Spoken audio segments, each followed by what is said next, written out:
Hello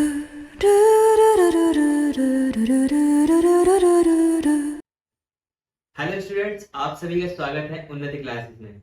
आज की class में हम पढ़ेंगे क्लास 10 की साइंस का चैप्टर नंबर 10, जिसका नाम है प्रकाश, परावर्तन तथा अपवर्तन। ठीक है। और इस चैप्टर में हम किन चीजों के बारे में बात करेंगे? ज्यादातर हम बात करेंगे प्रकाश के बारे में, परावर्तन के बारे में तथा अपवर्तन के बारे में। अपवर्तनांक क्या होता है, आवर्धन क्या होता है, दर्पण सूत्र क्या होता है, लेंस सूत्र क्या होता है, इनके बारे में बात करेंगे। कुछ आंकड़े में कुछ करेंगे, न्यूमेरिकल्स। ठीक है। तो सबसे पहले देखते हैं प्रकाश क्या होता है।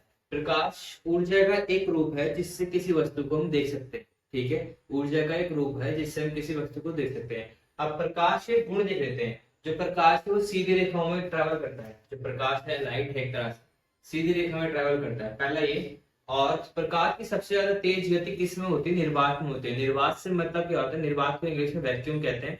निर्वात से मतलब क्या होता है? जैसे आपने, आपके घर में कोई डिब्बा है, जैसे चीनी का डिब्बा है, आपने उसमें चीनी निकाल दी, खाली हो गया डिब्बा, उसके अंदर कुछ नहीं है, बट एक तरह से उसके अंदर कुछ ना कुछ गैसेस हैं, हल्की फुल्की कहीं ना कहीं। सपोज कीजिए उसमें से वो गैसेस निकाल दी गई किसी ना किसी तरीके से। ठीक है। इसके बाद उसमें कुछ नहीं बचा, मतलब खाली स्पेस, एम्प्टी स्पेस के अंदर कुछ भी ना हो। ठीक है। एम्प्टी स्पेस जहां पर कुछ भी ना हो उसे निर्वात कहते हैं। ठीक है। तो निर्वात में जो प्रकाश की गति सबसे ज्यादा होती है वो कितनी होती है? 3 × 10⁸ मीटर पर सेकेंड। 3 × 10⁸मीटर पर सेकेंड से मतलब क्या है? आप 3 लिखेंगे और फिर उसके आगे 8 से लगा देंगे। 1 2 3 4 5 6 7 8 मीटर पर सेकेंड। 3 2 2 1 10 100 1000 10,000 लाख 10 लाख करोड़ 10 करोड़। वो 30 करोड़, ध्यान सुनिएगा, 30 करोड़ मीटर जाएगी 1 सेकंड में। ठीक है। निर्वात के अंदर प्रकाश की गति कितनी है? 30 करोड़ मीटर कितने सेकंड के अंदर? 1 सेकंड के अंदर। अपारदर्शी वस्तुओं की तीक्ष्ण छाया बनाता है। अपारदर्शी वस्तुएं कौन सी होती हैं? अपारदर्शी वस्तुएं वह वस्तुएं होती हैं जिनको प्रकाश पार नहीं कर सकता, जिनके आर पार हम देख नहीं सकते, तो उनकी तीक्ष्ण छाया बनाता है। जैसे मेरा हाथ है, वो एक तरह से अपारदर्शी वस्तु है, कोई आप इसके आर पार नहीं देख सकते। ठीक है। तो इसकी एक तीक्ष्ण छाया बन रही है, मतलब एक परफेक्ट इमेज बन रही है। ठीक है। इसे ही हम ये कहते हैं। इसके 3 गुण होते हैं। इसके बाद हम देखते हैं परावर्तन क्या होता है। परावर्तन होता है जैसे जब किसी प्रकाश, किसी किरण किसी माध्यम में चलती है। माध्यम मतलब एक तरह से मीडियम, जैसे कि एयर हो गया, वाटर हो गया, ये होते हैं माध्यम। किसी चमकदार तल पर आपतित होती है तो वह उसी तल से टकराकर उसी माध्यम में वापस लौट जाती है। ठीक है। जैसे प्रकाश का किसी दर्पण से टकराकर उसी माध्यम में लौट जाना, ये इसका एग्जाम्पल हो गया। ठीक है। इसको और अच्छी तरीके से समझते हैं।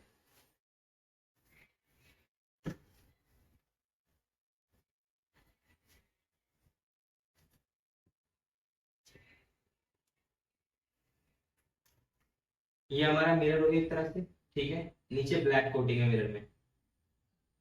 पहली किरण कौन सी होती है जो आपने मारी एक तरह से? वो मारी आपने आपतित किरण। आपतित किरण आई, जिस भी जगह पे आपकी किरण लगती है उसी जगह पे आप अभिलंब बना दीजिए, मतलब 90 डिग्री का एंगल बना दीजिए। 90 डिग्री का एंगल बनाने के बाद जो एंगल ये आपतित किरण किसके साथ बना रही होगी? अभिलंब के साथ बना रही होगी, इसे आई कहते हैं। आपतित किरण जो एंगल बनाती है किसके साथ? आपतित किरण जो एंगल कोण बना रही है अभिलंब के साथ। ठीक है। अभिलंब मतलब 90 डिग्री का एंगल इस पे बना दिया एक तरह से, वो वही कोण बनाते हो जाएगी किसके साथ? परावर्तित किरण के साथ। ये परावर्तित किरण है। ठीक है।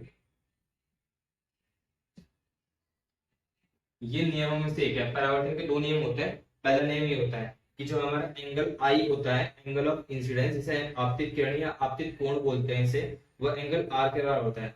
किसके? परावर्तित कोण के बराबर में, बराबर। ठीक है। मतलब जो पहली लाइट आई एक तरह से, वो किस पे लगी? परावर्तक पृष्ठ पे लगी। परावर्तक जो चमकदार था एक तरह से, वो परावर्तित होती है। फिर जिस जगह पे पहले आपतित हो रही है उसी जगह पे 90 डिग्री का एंगल बना लिया आपने, 90 डिग्री की लाइन बना ली। ठीक है। उससे क्या हुआ? जो एंगल वो अभिलंब के साथ बना रही है क्या? आपतित किरण, तो वही एंगल बनाएगी परावर्तित किरण के साथ। ठीक है। तो एंगल आई बराबर एंगल आर हो गया। और तीसरा होता है हमारा कि जो हमारे आपतित किरण, अभिलंब और परावर्तित किरण है, ये एक ही तल में होते हैं। एक ही तल में से होने से मतलब क्या है? जैसे कि मेरा हाथ है, ठीक है, तो आपने मेरा हाथ, ये मेरा परावर्तक पृष्ठ है, सपोज ये शीशा है, ये बीच में अभिलंब में, इस जगह पर मेरी किरण है। ठीक है। ये पहले आपतित किरण है, तो ये दूसरी वाली इधर जाएगी एक तरह से। दूसरी वाली मतलब कैसे, मेरा कहने का मतलब क्या है, ये जो एंगल इसके साथ आ रही है वो एंगल कहीं से ही बन सकता है, एक तरह से ऐसे ही बन सकता है, ऐसे ही बन सकता है, या फिर कुछ इस तरीके से ही बन सकता है। तो कहने का मतलब क्या है, जिस डायरेक्शन में आएगी, मतलब इस डायरेक्शन में आएगी ना, तो वो इसी डायरेक्शन में जाएगी, मतलब एक तीनों के तीनों एक सेम लाइन में होंगी। इस तरीके से देखिए, वो इस डायरेक्शन में आई से, तो वो इसी डायरेक्शन में जाएगी, मतलब तो तीनों की तीनों एक ही तल के अंदर होंगी। इससे पता लगता है कि आपतित किरण, अभिलंब और परावर्तित किरण एक ही तल में होती हैं, और ये जो तीनों के तीनों जिस पॉइंट में मिलती हैं इसे हम कहते हैं आपतन बिंदु। ठीक है, इसके बाद हम देखते हैं प्रतिबिंब के प्रकार और प्रतिबिंब क्या होता है। चलिए देखते हैं।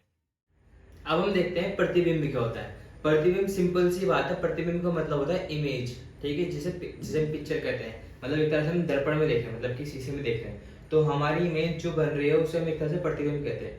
प्रतिबिंब भी दो तरीके के होते हैं। ठीक है, प्रतिबिंब कहाँ बनता है, प्रतिबिंब वहां बनता है, प्रतिबिंब किस बिंदु पे बनता है, फिर जिस बिंदु पे बनता है ना वहां पे कम से कम दो बिंदु प्रतिचित होते हैं या प्रतीत होती है।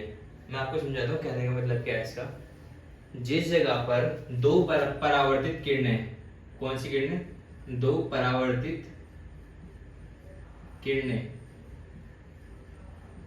एक दूसरे को काटें, ठीक है, जिस जगह पे काटेंगी उस जगह बनेगा, या फिर काटते हुए प्रतीत हो, मतलब इस तरीके से कुछ काटते हुए प्रतीत हो, उसे वहां बनता है। ठीक है, देखो प्रतिचित होती है, प्रतिचित मतलब काटती हैं या प्रतीत होती हैं, इनका मतलब यही है। ठीक है, अब दोनों अलग दो चीज, दो अर्थ होते हैं प्रतिबिंब के, आभासी और वास्तविक, वो बताता हूँ इसके बाद। अगर आपको अभी समझ नहीं आया ना कि परावर्तित किरणें दो काट रही हैं और ये प्रतीत हो रही हैं, इनसे क्या मतलब है, तो थोड़ा सा वेट कीजिए, इंतजार कीजिए, बस इतना समझ लीजिए, जब हकीकत में काट रही होंगी तो वो कौन सा होता है, वो होता है आपका वास्तविक, वास्तविक प्रतिबिंब होता है, वास्तविक प्रतिबिंब।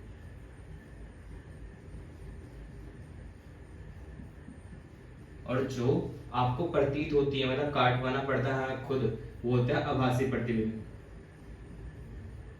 ठीक है, बस अभी ना सिंपली याद रखिए कि मैंने ऐसा कुछ बताया, क्योंकि आगे चलेंगे ना, फिर जिस जगह पे इनका रियल यूज है, हकीकत में इस्तेमाल आएगा, उस जगह पे समझ में आएगी और चीजें आपको।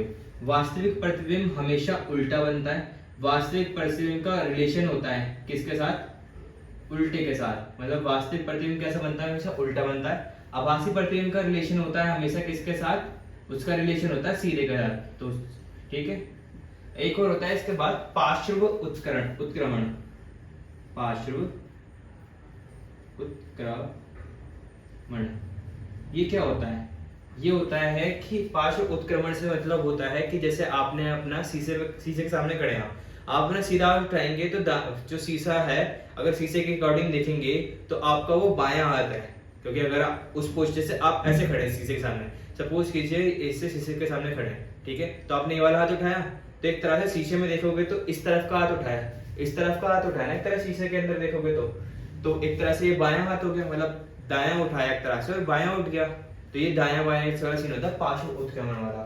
ठीक है, इसके बाद आता है उत्क्रमण के बाद आते हैं हमारे कि समतल दर्पण में इमेज कैसी बनती है, मतलब प्रतिबिंब कैसा बनता है, और फिर गोलीय दर्पण में इमेज कैसा बनता है। तीन तरह के दर्पण होते हैं हमारे, कौन कौन से होते हैं वो देख लेते हैं एक तरह से, पहले दर्पण कौन से होते हैं, फिर इमेज कैसी बनती है उनके अंदर वो देखेंगे। ठीक है, तीन तरह के दर्पण होते हैं, देख लेते हैं एक बार। पहला होता है हमारा समतल दर्पण, जिसे जो कि हमारे घरों में इस्तेमाल होता है, समतल दर्पण, ठीक है, जो कि सीधा होता है सिंपली। दूसरा होता है गोलीय दर्पण, ठीक है, जो गोल गोल होते हैं। गोलीय दर्पण कहाँ का इस्तेमाल होते हैं ये चीज देखेंगे। गोलीय दर्पण में दो तरीके के होते हैं, तो गोलीय दर्पण को अच्छे तरीके से समझने के लिए एक तरह से समझ लिया कि आपने के पास एक गोला है, ठीक है, एक गोला है, अब एक गोले को आपने दोनों तरफ से काट दिया, इस तरफ से काट दिया और इस तरफ से काट दिया, तो आपके पास क्या क्या पीसेस बचे, ये पीस बचे, आप पीस बचे आपके पास एक तरह से देखोगे तो, मतलब इतना पीस बचा, ठीक है, और इतना पीस बचा एक तरह से, ठीक है। तो एक तरह से जब आप इस वाले को बाहर की तरफ से पेंट कर दोगे, मतलब बाहर की तरफ से पेंट कर दिया, इधर से आपको दिखाई दे रही है शक्ल वगल, मतलब ये परावर्तित पृष्ठ है, मतलब चमकदार एक तरह से, इंद्र वाला, अंदर और बाहर वाला दोनों तरफ के चमकदार थे इस गोले के, आपने इसको ऐसे काटा तो आपको दिखा कि इस तरफ का इस तरफ का चमकदार है और दूसरा वाला आपने पेंट कर दिया, तो ये हो जाता है आपका अवतल दर्पण। कौन सा दर्पण? अवतल दर्पण। ठीक है, और इसमें आपने अंदर की तरफ से कर दिया। ठीक है, तो ये कौन सा हो गया? उत्तल दर्पण। अब इनके भी इस्तेमाल आएंगे आगे कि उत्तल दर्पण क्या करता है, अवतल दर्पण क्या करता है। एक तरह से चम्मच ले लीजिए आपने, चम्मच ले लीजिए, चम्मच का इनर वाला पोर्शन जो होता है अंदर की तरफ वाला वो अवतल दर्पण, अगर बाहर वाले को पेंट समझ लीजिए एक तरह से, और जो बाहर वाला पोर्शन होता है वो होता है उत्तल दर्पण, और एक होता है हमारा समतल दर्पण। तीन तरीके के दर्पण हमें इसमें पढ़ने हैं। ठीक है, और लेंस भी दो तरीके के पढ़ने हैं। लेंस भी हम पढ़ेंगे उत्तल लेंस और अवतल लेंस के बारे में। ठीक है, तो चलिए चलते हैं और देखते हैं कि समतल दर्पण द्वारा कैसी इमेजेस बनती हैं। ठीक है, अब हम देखते हैं समतल दर्पण द्वारा जो प्रतिबिंब है मतलब इमेज है वो कैसे मिलती है। समतल दर्पण से मतलब क्या है? समतल दर्पण से मतलब है कि जो हमारे घरों में दर्पण लगा होता है, जो कि हमारे जिसमें हम अपने घर में देख के अपना चेहरा देखते हैं, बाल काटते हैं, उससे मतलब है। समतल दर्पण पहले पॉइंट है कि उस वो इमेज कैसे बनाता है? आभासी तथा सीधी बनाता है। ठीक है, आभासी से मतलब है कि उसकी परावर्तित किरणें कटते हुए प्रतीत होती हैं। ठीक है, ये पॉइंट ना भी आप ये प्रतीत होती हैं और काटती हैं, ये हल्की से थोड़ी देर बाद समझ में आएगा आपको। आभासी तथा सीधा बनाता है। ठीक है, आभासी का रिलेशन सीधा का मतलब कि हम अपने आप को देखते हैं तो हम दर्पण के अंदर अपने आप को देख रहे हैं, तो हम अपने आप को सीधे तो देख पाते हैं। ठीक है, पहला पॉइंट। दूसरा पॉइंट, प्रतिबिंब का आकार वस्तु के आकार का होता है। ठीक है, प्रतिबिंब का आकार मतलब कि इमेज, जो भी इमेज बन रही है किसके अंदर, दर्पण के अंदर, वो सेम इमेज होगी जैसे कि दिख रही है। जैसे कि ये मिरर है एक तरह से। ठीक है, मिरर के अंदर मैं मार्कर दिखा रहा हूँ, मार्कर जितना साइज बाहर है इतना उतना ही साइज मिरर के अंदर दिखेगा। ठीक है, दूसरा पॉइंट ये हो गया। प्रतिबिंब दर्पण से उतने पीछे बनता है जितनी वस्तु की दर्पण से पीछे है। ठीक है, सपोज करो कि ये तुम्हारा दर्पण है, ठीक है, और ये दर्पण के पीछे की जगह है, मतलब दर्पण के अंदर की एक तरह से।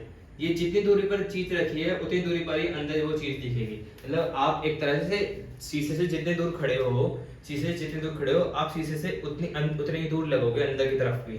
ठीक है, तीसरा पॉइंट ये है। चौथा पॉइंट क्या है? प्रतिबिंब पार्श्व परिवर्तित होता है। पार्श्व परिवर्तित से मतलब क्या है? अगर आप अपना दायां हाथ उठाओगे तो उसके अंदर बायां हाथ उठेगा। ठीक है, ये पॉइंट हो गए। अब इसके बाद देखते हैं गोलीय दर्पण में प्रयुक्त होने वाले शब्द। गोलीय दर्पण में प्रयुक्त होने वाले शब्द। इससे पहले ना हल्की सी चीज देख लेते हैं। हल्की सी वो चीज क्या है कि जो अवतल दर्पण होता है और उत्तल दर्पण होता है। अवतल दर्पण कैसे बनता है? इस तरीके से कुछ तरह। ठीक है, बाहर वाला कलर हो गया पेंट, अवतल दर्पण। दूसरा हो गया उत्तल दर्पण। ठीक है, उत्तल दर्पण।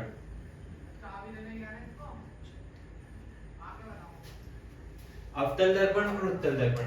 अवतल दर्पण का परावर्तक पृष्ठ मतलब जिससे लाइट आके रिफ्लेक्ट होगी। ठीक है, जिससे लाइट आके रिफ्लेक्ट होगी। अवतल दर्पण का परावर्तक पृष्ठ अंदर की ओर वक्रित होता है। अंदर की ओर वक्रित। और वहीं उत्तल दर्पण का परावर्तक पृष्ठ बाहर की ओर वक्रित होता है। ठीक है, बाहर की ओर वक्रित, मतलब इसका अंदर की ओर, इसका बाहर की ओर। ठीक है, अब देखते हैं गोलीय दर्पण में प्रयुक्त होने वाले शब्द जो इस्तेमाल होते हैं। ध्रुव, पहला है ध्रुव। ठीक है, ध्रुव क्या होता है? गोलीय दर्पण में परावर्तक पृष्ठ के केंद्र को ध्रुव कहते हैं। मतलब एक तरह से कोई ये दर्पण है मेरा गोलीय अवतल, जो इस दर्पण का मिड पॉइंट होगा, सेंटर पॉइंट होगा, एक तरह से मिड पॉइंट होगा, वो क्या कहलाता है? ध्रुव कहलाता है। ठीक है, ध्रुव कहलाता है। इसका जो मिड पॉइंट होगा वो ध्रुव कहलाएगा। ठीक है, और ध्रुव को किस से दर्शाते हैं? पी से दर्शाते हैं। अगर आप अभी तक ध्यान से नहीं बैठे, तमीज से नहीं बैठे, तो ध्यान से बैठ जाइए, क्योंकि ये जो चीजें पढ़ रहे हैं ना, ये चीजें जो आप पढ़ रहे हैं ये चैप्टर का बेस है। मतलब इसी से पूरा चैप्टर डिसाइड होगा, और ये चैप्टर आपने ढंग से पढ़ लिया तो आपको 11 चैप्टर जो इसके 12वां चैप्टर है वो समझने में बहुत आसानी होगी, क्योंकि ये और वो चैप्टर दोनों इंटरकनेक्टेड है, मतलब एक दूसरे से लिंक करते हैं। तो कृपया करके ध्यान से पढ़िए। पहला है ध्रुव। ध्रुव क्या होता है? गोलीय दर्पण की परावर्तक पृष्ठ, मतलब जो परावर्तक पृष्ठ मतलब कि अंदर वाली साइड या फिर बाहर वाली साइड, परावर्तक पृष्ठ के केंद्र को दर्पण का ध्रुव कहते हैं। मतलब ये जो पृष्ठ है, ये जो पृष्ठ है, इसका जो सेंटर पॉइंट है उसे ध्रुव कहते हैं। और ध्रुव को किस साइन से दर्शाते हैं? ध्रुव को दर्शाते हैं हम पी से। ठीक है, अब देखते हैं वक्रता केंद्र क्या होता है। वक्रता केंद्र होता है गोलीय दर्पण का परावर्तक पृष्ठ, जिस गोले का भाग है, इस गोले का केंद्र गोलीय दर्पण का वक्रता केंद्र कहलाता है। आप समझ लेते हैं इस बात को ढंग से। कहना क्या चाहता है, मैंने बताया था किस तरह से आपने गोला लिया एक मिनट, कि आपने एक गोला लिया, ठीक है, उसको काटा, इस तरफ से काट दिया, और अवतल दर्पण बनाने के लिए इसे क्या करेंगे हम, बाहर की तरफ से पेंट कर दिया हल्का हल्का, है ना। तो ये वाला हमारा ध्रुव हो गया, जो ये पॉइंट है एक तरह से ये पॉइंट, ठीक है। गोलीय दर्पण का परावर्तक पृष्ठ जिस गोले का भाग था, उसका एक सेंटर पॉइंट होगा, जो सेंटर पॉइंट था उसे क्या कहते हैं हम, उसे ही वक्रता केंद्र कहते हैं, एक तरह से। मतलब परावर्तक पृष्ठ परावर्तक पृष्ठ था जिस गोले का भाग था, उसका जो सेंटर पॉइंट था उसे ही हम वक्रता केंद्र कहते हैं। देख लो ये लिखा है, गोले दर्पण का परावर्तक पृष्ठ जिस गोले का भाग है, इस गोले का केंद्र गोले दर्पण का वक्रता केंद्र कहलाता है, और इस वक्रता केंद्र को हम C से दर्शाते हैं, ठीक है। इसी तरीके से जो हमारा दूसरा वाला होता है, कौन सा वाला, दूसरा वाला कौन सा, वो होता है हमारा उत्तल दर्पण। उत्तल दर्पण में बस हम पेंट इस तरफ इससे कर देते हैं, ठीक है, इस तरीके से बनता है, तो उसका सेंटर पॉइंट इधर ही आता है वो भी, ठीक है। इसको C से दर्शाता है, उसको P से दर्शाता है ध्रुव को। इसके बाद देखते हैं वक्रता त्रिज्या क्या होती है। गोले दर्पण का परावर्तक पृष्ठ जिस गोले का भाग है उसी की त्रिज्या दर्पण की वक्रता त्रिज्या कहलाती है। मतलब एक तरह से वही जो C है वही वक्रता त्रिज्या कहलाती है एक तरह से।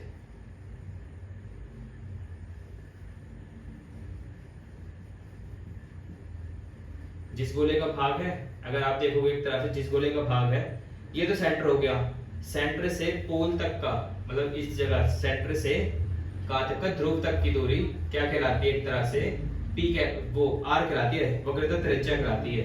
क्योंकि अगर आप पूरा लोगे तो वो व्यास हो जाएगा, आधा हो गया वक्रता त्रिज्या, ठीक है। अब देखते हैं इसमें मुख्य फोकस क्या होता है। मुख्य फोकस, गोले दर्पण के ध्रुव तथा वक्र तले से गुजरने वाली एक सीधी रेखा जो मुख्य अक्ष, मुख्य फोकस लिखा है यहाँ पे, ये होगा मुख्य अक्ष। मुख्य अक्ष क्या होता है, मुख्य अक्ष होता है कि जो गोलीय दर्पण है, एक तरह से गोलीय दर्पण अवतल या उत्तल, उसमें जो सेंटर मतलब कि वक्रता केंद्र और ध्रुव को एक सीधी लाइन जोड़ती है, जो एक सीधी लाइन जोड़ती है, उसे ही हम क्या कहते हैं, उसे मुख्य अक्ष कहते हैं। और जो हमारी मुख्य अक्ष होती है वो ध्रुव पर अभिलंब होती है, मतलब 90 डिग्री का एंगल बना रही होती है, ठीक है, मुख्य अक्ष होता है। इसके बाद के कुछ टर्म्स हैं, जैसे कि हम देख सकते हैं, इसके बाद की टर्म्स हैं मुख्य फोकस क्या होता है, मुख्य, इसके बाद ये दो टर्म्स आते हैं मुख्य फोकस, जैसे अवतल दर्पण में देख रहे हैं हम अभी, उत्तल में नहीं देख रहे। ये हमारा सेंटर, ये हमारा ध्रुव P, इन दोनों के बीच की दूरी क्या कहलाती है, फोकस कहलाती है। या फिर जब भी कोई किरण समांतर आती है, समांतर मतलब पैरेलल, मतलब कि दोनों एक इस तरीके से जा रही हैं, दोनों इसी तरीके से जा रही हैं, आगे जाके कभी नहीं मिलेंगी, उसे समांतर कहते हैं। जो अगर कभी भी कोई भी किरण किसके समांतर आती है, मुख्य अक्ष से समांतर आती है, तो वो हमेशा फोकस से काटती हुई जाती है। जैसे आपने यहाँ पे फोकस नहीं देखा, पहले मुख्य अक्ष समांतर आई और ये फोकस से काटती है, चाहे वो कहीं से भी आए, बस समांतर आनी चाहिए, तो वो फोकस से काटती हुई जाएगी। तो जिस पॉइंट से वो काटती है उसे हम क्या कहते हैं, फोकस कहते हैं, ठीक है। और F से P तक की दूरी हम क्या कहते हैं, फोकस दूरी कहते हैं। ये कुछ टर्म थी जो हमें याद करनी थी और समझनी थी। इसके बाद देखते हैं गोली दर्पण में जो हम रे डायग्राम बनाने होते हैं ना हमें, ठीक है, प्रकाश किरण आरेख, उसमें कुछ नियम लगते हैं, उन नियमों के बारे में देखते हैं और फिर प्रकाश किरण आरेख बनाना सीखते हैं। अभी हम ना ज्यादा लिखने पे फोकस नहीं कर रहे, इसकी वजह से मैं लिख नहीं रहा हूँ, सिर्फ आपको समझा देता हूँ। अगर आपको समझ में आ जाए तो आप सोच रहे होंगे कि लिखना भी तो है, मतलब पेपर में कैसे लिखेंगे, तो उसके लिए मैं आपको नोट्स प्रोवाइड करता हूँ जो कि आपको वीडियो के डिस्क्रिप्शन बॉक्स में मिल जाएंगे, ठीक है। तो यहाँ पे अभी हम फोकस करते हैं सिर्फ समझने के लिए, ठीक है। तो चलते हैं, दोनों तरफ बना लेते हैं, एक तरह से अवतल दर्पण इस तरह बना लेते हैं और उत्तल दर्पण उस तरफ बना लेते हैं। नियम बता रहे हैं एक तरह से गोली दर्पणों के, गोली दर्पणों में कौन से नियम लगते हैं, अवतल दर्पण और उत्तल दर्पण। अवतल दर्पण का परावर्तक पृष्ठतल अंदर की ओर होता है, जैसे मैंने आपको अभी बताया, ठीक है। गोली दर्पण, अवतल दर्पण का परावर्तक पृष्ठतल अंदर की ओर होता है, P हो गया, ठीक है, C और F है, ये हमारा वक्रता केंद्र, ये फोकस, ये ध्रुव, और ये जो लाइन है वो गई मुख्य अक्ष। उत्तल दर्पण का बनाते हैं इसी तरीके से, उत्तल दर्पण लिया, अंदर की तरफ से पेंट कर दिया एक तरह से, ये हमारा P, ठीक है, इधर गए, इधर C, इधर I, ठीक है, इसे थोड़ा इस तरफ को एक्सटेंड कर दिया। पहली बात देख लीजिए कि जब भी कभी भी किरण को मतलब प्रकाश किरण मारी जाएगी तो वो हमेशा बाईं ओर से मारी जाएगी, मतलब ठीक है, बाईं ओर से, इस तरफ से हमेशा।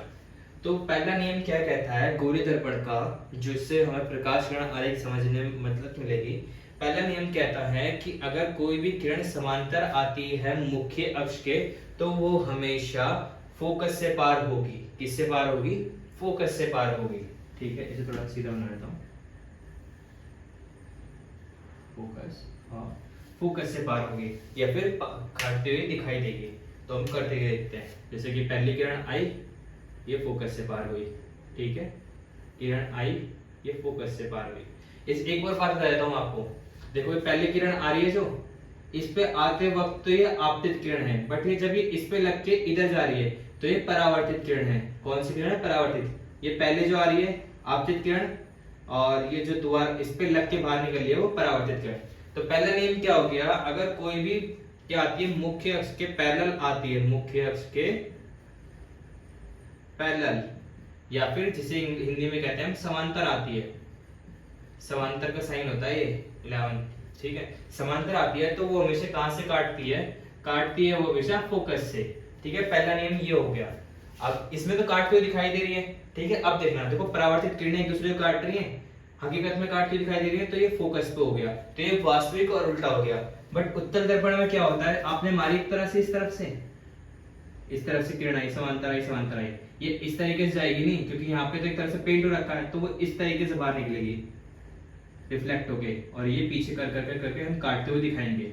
इस तरीके से गई बाहर को, इस तरीके से हम काटते हुए दिखाएंगे। देखो ये प्रतीत हो रही है, तो यहाँ पे आभासी और सीधा बनेगा, और यहाँ पे वास्तविक और उल्टा बनेगा। यही बात मैं आपको पहले बता रहा था कि बाद में समझ में आएगा, ठीक है। मुख्य अक्ष के पैरेलल आती है, मतलब समांतर आती है, तो वो फोकस से काटती है। मुख्य अक्ष के समांतर आती है कोई भी किरण, तो वो प्रतीत होती है काटते हुए फोकस से, ठीक है। दूसरा नियम क्या कहता है? दूसरा नियम कहता है कि अगर कोई भी किरण फोकस से आती है, ठीक है, फोकस की लाइन में आती है एक तरह से, तो वो किसके समांतर जाएगी? मुख्य अक्ष समांतर जाएगी। मतलब एक तरह से उल्टा कर दिया नियम, वाइस वर्सा कहते हैं इसे, वाइस वर्सा कर दिया। जैसे कि कहने का मतलब क्या है कि अगर कोई भी किरण कहां से आएगी, कोई भी किरण अगर फोकस से पास होगी, कहां से पास होगी? अगर फोकस से पास हो रही है, ठीक है, तो वो किसके समांतर जाएगी? मुख्य अक्ष के समांतर जाएगी, ठीक है, ये कहने का मतलब है।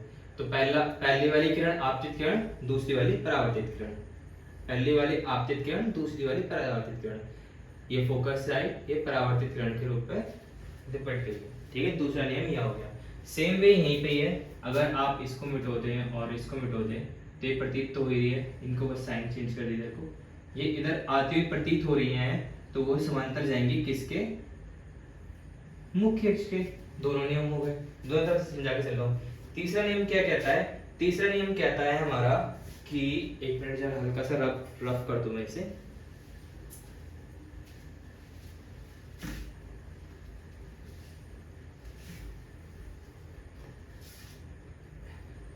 अवतल दर्पण, ध्रुव, सेंटर, फोकस। सेंटर मतलब वक्रता केंद्र, और इधर कैसे बनेगा? इस तरीके से कुछ, पी ध्रुव, एफ आर वक्रता केंद्र, ठीक है। तीसरा नियम क्या कहता है? अगर कोई भी किरण सेंटर ऑफ वक्रता केंद्र से होते हुए जाती है, सेंटर के ऑफ कर्वेचर से वक्रता केंद्र से होते जाती है, तो वो परावर्तक पृष्ठ तार पर लग के उसी लाइन में वापस चली जाएगी, ठीक है। इसी लाइन में आई तो इसी लाइन में वापस जाएगी, तो जिस तरीके से आई उसी तरीके से वापस चली जाएगी, ठीक है। और दूसरे वाले में क्या होता है? इस वाले में प्रतीत होगी, जैसे इस तरफ से आती, एक तरह से देखे तो ये इस वे में आती, तो एक तरह से यहाँ पे काटती प्रतीत होती है एक तरह से, तो वो इधर से आती है और इधर ही वापस निकल जाएगी, प्रतीत हो रही है यहाँ पे, ठीक है, इधर आपको अच्छे समझ में आ रहा होगा, मतलब कि वक्रता केंद्र से आएगी तो वक्रता केंद्र से ही वापस चली जाएगी। आपतित किरण भी वक्रता केंद्र से आएगी, परावर्तित प्रसार से लगी, और परावर्तित किरण भी लगे, परावर्तित किरण वापस वक्रता केंद्र से होती जाएगी। तीसरा नियम क्या कहता है, तो हमारा जो हमारा एंगल आई और एंगल आर वाला था ना, वो नियम यहाँ पे भी लगता है। जो हमारा एंगल आई होगा, जो एंगल बनाती हुई आएगी, वो एंगल आर के साथ ही बनाएगी, मतलब इसके साथ बनाती जाएगी। तीसरा नियम हो गया, सेम वे इधर होता है यहाँ पे वाला, इसी चक्कर। ठीक है, ये तीन नियम, ये चार टोटल नियम होते हैं। चार नियम कौन कौन से होते हैं मैं बता दे रहा हूँ एक बार दोबारा से, आपको ध्यान रखना है और वीडियो को रिवाइड करके देख लीजिए, रिकैप के लिए सिर्फ मैं बता रहा हूँ। पहला नियम क्या कहता है, पहला नियम कहता है कि अगर कोई भी समांतर आती है किसके, मुख्य अक्ष के, तो वो फोकस से पास होती है। दूसरा कहता है कि अगर कोई भी किरण, आपतित किरण किससे आती है, फोकस से आती है, तो वो समांतर जाती है किसके, मुख्य अक्ष के। तीसरा ये कहता है अगर कोई भी किरण किसके समान, मतलब अगर वक्रता केंद्र से होते हुए गुजरती परावर्तक प्रस्थान पे लगती है तो वो उसी लाइन में वापस जाती है, किससे, वक्रता केंद्र से होते हुए। चौथा क्या कहता है, एंगल आई बराबर एंगल आर वाला, जो मैंने आपको पहले समझा चुका हूँ। इसके बाद हम देखेंगे अपने किरण आरेख, किरण आरेख कैसे बनते हैं। ठीक है, तो चलिए शक्ति देखते हैं। आरेख ना अवतल दर्पण के 6 बनेंगे और उत्तल दर्पण के सिर्फ 2 बनेंगे। तो पहले देखते हैं हम अवतल दर्पण के 6 किस किस तरीके बनेंगे और उनके प्रतिबिंबों की कुछ खासियत देखेंगे कैसे होंगे। ठीक है, पहला बनाया मैंने अवतल दर्पण। ठीक है, फर्स्ट किरण आरेख है ये। पहले किरण आरेख में पहले ये P हो गया मेरा, ये F हो गया, ये C हो गया। एक और बात बता देता हूँ आपको, जो R होता है हमारा वक्र त्रिज्या, वो 2 गुना होता है किसके, F के। मतलब ये जो एक तरह से वक्र त्रिज्या हो गया वो उसके बराबर होता है। ठीक है, इस वाले केस में, जो पहला वाला केस है, इसमें जो हमारी वस्तु है वो C से परे रखी हुई है। कहाँ रखी हुई है, C से परे रखी हुई है, मतलब ये इस जगह पे रखी हुई है। तो हमारा प्रतिबिंब कहाँ बनेगा और कैसा बनेगा। आप जब भी क्या कहते हैं इनको बनाएंगे तो आपको ना एक फिक्स डिस्टेंस लेनी है। जैसे कि आपने स्केल लिया, एक वो बना लिया, आपके पास तो कॉपी होती है इस तरीके की। ठीक है, तो आपने एक तरह से बनाया, तो एक तरह से सेंटर इस तरफ बाना। ठीक है, इसकी तरफ बाना, माना मतलब एक तरह से उसे P मान लिया।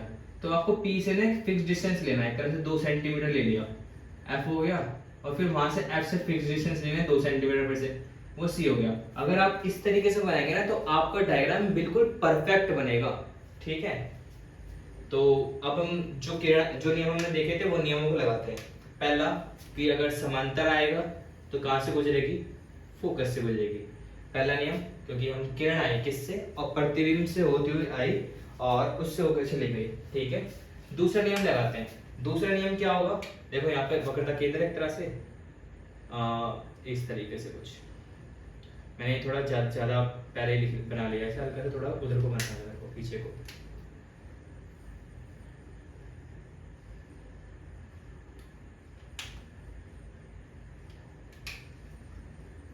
ये बनाया।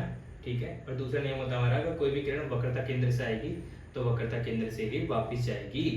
तो ये परावर्तित किरण भी एक तरह से हमारी, ये पहली वाली कौन सी, आपतित किरण है, परावर्तित किरण, दोनों इस जगह पे काटी तो इधर से इधर बना दिया। तो आपकी जो प्रतिबिंब बनेगा वो C और F के बीच में बनेगा, और छोटा बनेगा और अवास्तविक और उल्टा बनेगा।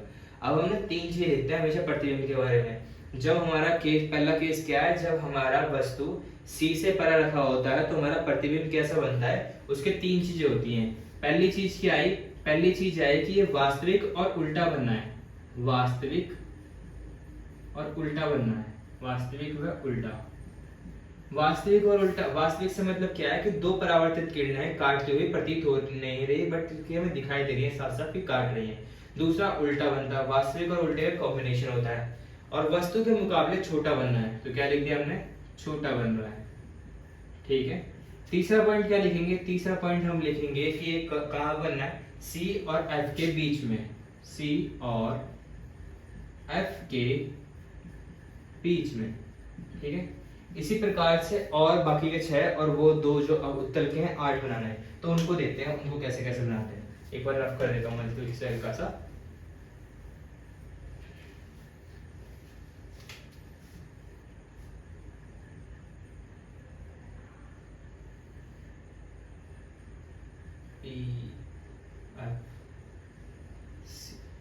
ये दूसरा जो केस है, इस केस में हमने हमारी जो वस्तु है वो कहाँ पे रखी हुई है, वो हमारी वस्तु रखी हुई है सी पर। तो इससे पहले वाले केस में हमारी वस्तु रखी हुई थी कहाँ पर, हमारी वस्तु रखी हुई थी, हमारी वस्तु जो रखी हुई थी, हमारी वस्तु रखी हुई थी सी से परे। इस वाले केस में जो दूसरा केस है, इसमें हमारी वस्तु रखी हुई है सी पर। ठीक है, कहाँ पे रखी हुई है, सी पर रखी हुई है। तो जो नियम लगाते हैं हम वही नियम लगाते हैं। पहला नियम, यहाँ से गई, किसके समांतर गई, तो कहाँ से, इधर से गई। ठीक है, दूसरा कौन सा लगेगा, एंगल आई और एंगल आर वाला लगेगा। ठीक है, तो एंगल आई बराबर एक तरह से इस जगह पे गई। ठीक है, तो ये गई गई गई गई गई गई गई इस जगह कटेगा सी और एफ में। तो इससे पता क्या लग रहा है, इससे पता लग रहा है कि जो हमारी, अगर जब भी हम वस्तु सी पर रखते हैं तो उसकी इमेज भी सी पर ही बनती है, बट वो वास्तविक और उल्टी बनती है और समान आकार की बनती है। ठीक है, पहला क्या हो गया, वास्तविक और उल्टी तो बननी है। ठीक है, वास्तविक व उल्टी। दूसरा हो गया हमारा वास्तविक और उल्टी। ठीक है, समान आकार, मतलब सेम साइज की, समान आकार। दूसरा, तीसरी बात क्या हो गई, तीसरी हो गई कहाँ बननी है, सी पर ही बन रही है, सी पर ही बन रही है। ठीक है, तीन चीजें हो गई। अब तीसरा देखते हैं इसके बाद। जब हमारी वस्तु, देखो एक धीरे धीरे करके हम वस्तु को आगे बढ़ा रहे हैं अपनी। अभी तो हम हमारी सबसे पहले वाले केस में कहाँ पे थी, सबसे पहले वाले केस में थी हमारी उस पे क्या कहते हैं सी से पहले, दूसरे वाले में थी हमारी सी पर। अब तीसरे में कहाँ रखेंगे, सी और एफ के बीच में। ठीक है, ये बनाना मैंने फिर से अवतल दर्पण, वक्रता केंद्र इसके अंदर की होता है। ये पहला क्या हो गया, पोल, फोकस और सी। ठीक है, सी और एफ के बीच में वस्तु रख दी। अब बनाते हैं इसे। पहला नियम ये वाला, फोकस से होकर गुजर गई। दूसरा क्या लगाएंगे, दूसरा हम लगाएंगे इसमें से एंगल आई और एंगल आर वाला। एंगल आई और या आर वाला लगा सकते हैं, या फिर एक मिनट में देख के बताता हूँ। मेरे को भी एनसीईआरटी का देख लो, मैं पढ़ा रहा हूँ, मेरे को भी एनसीईआरटी का यूज लेना पड़ता है क्योंकि मेरे को अच्छे से क्लियर नहीं है ये।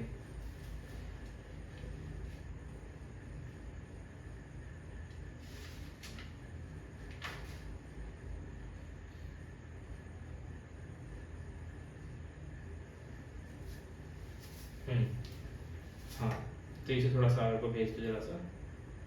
तो अगर आप यहाँ पे भेजेंगे इसे, तो इनकी इमेज जो बनेगी वो सी से परे बनेगी। ठीक है, और लंबी बनेगी, मतलब बड़ी बनेगी। ठीक है, आप इसको इस वाले नियम से भी कर सकते थे, बट मेरी इमेज ज़्यादा है, ऑब्जेक्ट ज़्यादा साइज से रखा है। कहने का मतलब क्या है, एंगल आई बराबर एंगल आर हो गया। ठीक है, तो जब हमारी वस्तु सी और एफ के बीच में रखी होती है तो वो कहाँ पहली कैसी बनती है, वास्तविक और उल्टी। ठीक है, सब में वास्तविक और उल्टी बनेगी, एक केस आएगा इसमें वास्तविक और उल्टी नहीं बनेगी, वास्तविक और उल्टी। दूसरा क्या हो गया, दूसरा हो गया कि सी वो क्या कहते हैं, बड़ी, बड़ी बन रही है, बड़ी बन रही है एक तरह से। तीसरा क्या हो गया, तीसरा हो गया सी से परे बन रही है। ठीक है, चौथा देखते हैं इसके बाद। चौथे में कहाँ पे रखी होगी, चौथे में हमारी रखी होगी ये एफ पर, फोकस पर। ठीक है,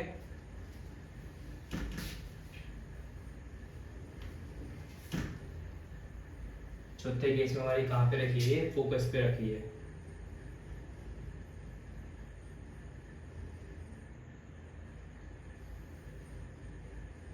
फोकस, सेंटर ऑफ कर्वेचर, वस्तु फोकस पे रखी। पहला नियम, समांतर मारी, गया इधर। ठीक है, अगर आप इस थोड़े को इसको बड़ा करोगे हल्का सा, तो ये वाला लगाएंगे। इसके बाद ये इससे आएगी तो इसी से जाएगी। तो ये ना, ये जो जाती हैं ये समांतर जाती हैं, एक तरह से समांतर जाती हैं। तो ये किस जगह पे मिलेंगी, इन्फिनिटी पे जाके मिलती हैं। इन्फिनिटी पे अगर कोई अनंत पे जाके कोई चीज मिल रही है तो वो बहुत बड़ी बनती है। अनंत मतलब कि खत्म ही नहीं हो रही, ये कभी एक दूसरे को काटेंगे नहीं। ठीक है, नीचे की तरफ जा रही है तो ये वास्तविक और उल्टी बनेंगी। ये तो हम लिख सकते हैं कि कैसी बनेंगी, वास्तविक व उल्टी। ठीक है, आवर्धित बहुत बड़ी बनेगी इसकी वजह से। तीसरा क्या लिखेंगे, एट इन्फिनिटी, कहां पर, इन्फिनिटी पर। इसके बाद देखेंगे हम एफ और पी के बीच में, ठीक है, एफ और पी के बीच में।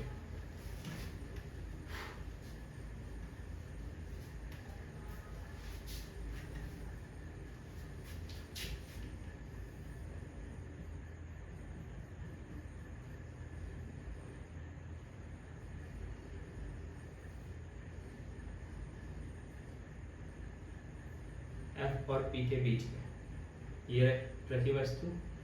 पहला नियम कि यहाँ से गई तो इधर जाएगी, ठीक है। दूसरा नियम, एंगल आई या आर वाला लगा लो या ये लगा लो, सेंटर ऑफ कर्वेचर वाला, सेंटर ऑफ कर्वेचर वाला लगा लो, ठीक है। तो अगर आप ध्यान दोगे तो ये जो दो किरणें हैं वो इस तरीके से जा रही है। किस तरीके से जा रही है? इस तरीके से जा रही है, ठीक है। एक मिनट बताता हूँ, समझाता हूँ। मतलब कि कोई किरण ऐसे जा रही है, इस तरीके से जा रही है, इस वे में, तो वो आगे जाके तो कभी मिलने से रही, तो उन्हें पीछे खींच के मिलाना पड़ेगा ना कहीं पे जाके। तो एक तरह से इसको हम अगर हम पीछे खींचेंगे हल्का हल्का करके तो इस जगह पे जाके मिलेगी, ठीक है। तो इससे क्या पता लग रहा है? दर्पण के अंदर बन रही है। और कैसी बन रही है? बड़ी बन रही है और आभासी और सीधी बनने है, क्योंकि हम प्रतीत करा रहे हैं एक तरह से। पहला क्या हो गया? आभासी व सीधी बन रही है, देख रहे हो, इसके अंदर भी होता है आभासी व सीधी। दूसरा क्या हो गया? दूसरा हो गया कि हमें कैसी बननी है, कहां, सॉरी, दर्पण के अंदर, दर्पण के अंदर या दर्पण के पीछे, और बड़ी बन रही है, ठीक है। सारे हो गए, ये 5 हो गए आपके। अब छठा देखते हैं।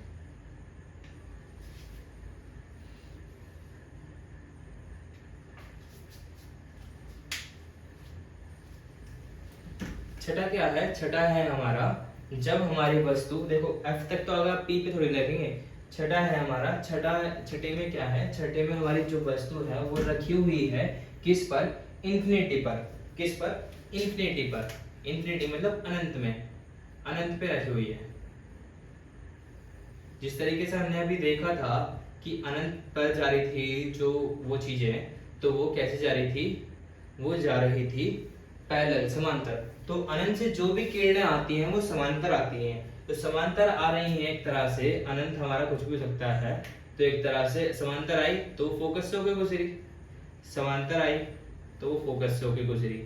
तो दो किरणें फोकस पे काट रही है, एक तरह से फोकस पे काट रही है, तो वो जो अनंत की पे जो कोई चीज रखी है उसकी इमेज कैसी बनी है, प्रतिबिंब कैसे बनना है? पॉइंट साइज का बनना है। पॉइंट साइज का बनना है तो आप सोच रहे होंगे कि मैं कैसे बता सकता हूँ कि ये वास्तविक और उल्टा बनना है। क्योंकि वास्तविक और उल्टा बनना है मैं ये कह रहा हूँ, तो इससे मतलब है कि उसकी जो परावर्तित किरणें हैं वो हकीकत में काट रही है। देखो हकीकत में काट रही है, तो ये इससे हम कह सकते हैं कि वो वास्तविक और उल्टा है। कैसा है? वास्तविक व उल्टा है। दूसरा केस क्या हो गया? दूसरा केस हो गया हमारा पॉइंट साइज की, पॉइंट आकार लिख सकते हैं आप, ठीक है। कहां पे बननी है? फोकस पर बन रही है। अब हमारे अवतल दर्पण के खर्च खत्म हो चुके हैं। इसके बाद हम देखते हैं उत्तल दर्पण के, ठीक है।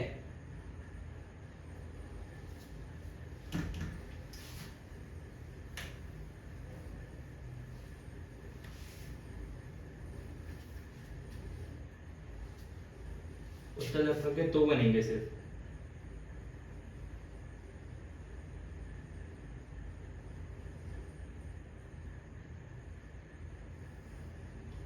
इसका थोड़ा समझने में थोड़ा सा डिफिकल्टी सी होती है, हल्की से बताऊं तो, बट एक बार समझ में आ जाए तो पूरा चैप्टर क्लियर है। इस वीडियो को अगर आप बार बार देखोगे ना, हिंदी मीडियम वाले स्पेशली, और मैं हिंदी मीडियम के लिए बनाता हूँ स्पेशली, तो आपको धीरे करके समझ में आ जाएगा कि मेरे कहने का मतलब क्या है, ठीक है। पहला है कि पहले हम कहाँ रखेंगे? पहले रखेंगे हम वस्तु को एट इंफिनिटी। वस्तु इंफिनिटी पे रखी है तो कैसी किरणें आएंगी? इसमें इंफिनिटी पे रखी हुई है वस्तु अनंत पे, तो किरणें आएंगी समांतर, ठीक है। समांतर आई और समांतर आई, तो वो कहां से काटेंगे? प्रतीत होंगे फोकस से काटती हुई, एक तरह से, ठीक है। पहला ये हो गया। तो कहां पे रखी हुई थी वस्तु? At infinity. पॉइंट साइज की बनी वही, ठीक है। पॉइंट साइज बनी, कैसी बनी? देखो अब भी पॉइंट साइज बननी है। अब मैं बोलूंगा आभासी और सीधी बनी, क्योंकि हम यहाँ पे काटते हुए प्रतीत करा रहे हैं और वहां पे हकीकत में काट रही थी। तो कैसी बननी है? आभासी और सीधी बननी है। और कहाँ पे बननी है? ये बन रही है हमारी फोकस पे आभासी व सीधी, और कहाँ बननी है, फोकस पर। ठीक है, अब इसके बाद एक और है इसका, जो कि वस्तु अगर हमारी कहीं पे भी रखी हुई है उत्तल दर्पण के अंदर। कौन से दर्पण के अंदर, उत्तल दर्पण के अंदर।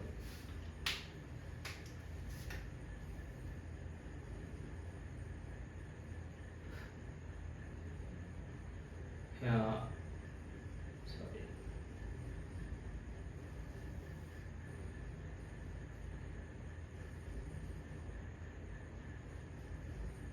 वस्तु जो अगर हमारी कहीं पे भी रखी हुई है, ठीक है, तो पहला वाला नियम लगाते हैं। पहला वाला नियम क्या, अगर समांतर गई तो फोकस से काट के प्रतीत होगी, पहला नियम लग गया। ठीक है, दूसरा कौन सा नियम लगाएंगे, दूसरा लगाएंगे सेंटर ऑफ कर्वेचर वाला। सेंटर ऑफ कर्वेचर वाला लगाते हुए तो ध्यान देना पड़ेगा बहुत ज़्यादा। ये इस जगह से आएगी, इस जगह से आएगी, इस जगह से कुछ इस तरीके से आएगी। ठीक है, इस जगह से आएगी तो इसी जगह से काटेगी तो पीछे काटते काटते काटते काटते काटते काटते काटते काटते काटते काटते सी से कट जाएगी। तो आपकी जो इमेज बनेगी वो कहाँ बनेगी, वो आपकी बनेगी P और F के बीच में। देखो इस जगह काट रहे हैं दोनों, जो प्रतीत होते हैं एक तरह से, कहाँ काट रहे हैं, P और F के बीच में। देखो ऑब्जेक्ट हमारा बड़ा था, इमेज कैसी बनी, छोटी बनी। तो कैसी बननी है पहले देखते हैं, आभासी और सीधी बन रही है। ठीक है, आभासी तथा सीधी। इसके बाद दूसरा पॉइंट क्या है, छोटी बन रही है। तीसरी बात कौन सी, P और F के बीच बननी है। ये उत्तल दर्पण कहते हैं दो बीच में। ठीक है, इससे इस वाले से इतना क्या लगता है, देखो बड़ी चीज का अगर हमें छोटी प्रतिबिंब चाहिए, बड़ी चीज का छोटी प्रतिबिंब चाहिए तो उत्तल दर्पण का इस्तेमाल होता है। इसी तरीके से हम इसका एक यूज देख सकते हैं। यूज कौन सा वाला यूज देख सकते हैं, जैसे कि आप व्हीकल चलाते हैं, मतलब मोटर व्हीकल चलाते हैं।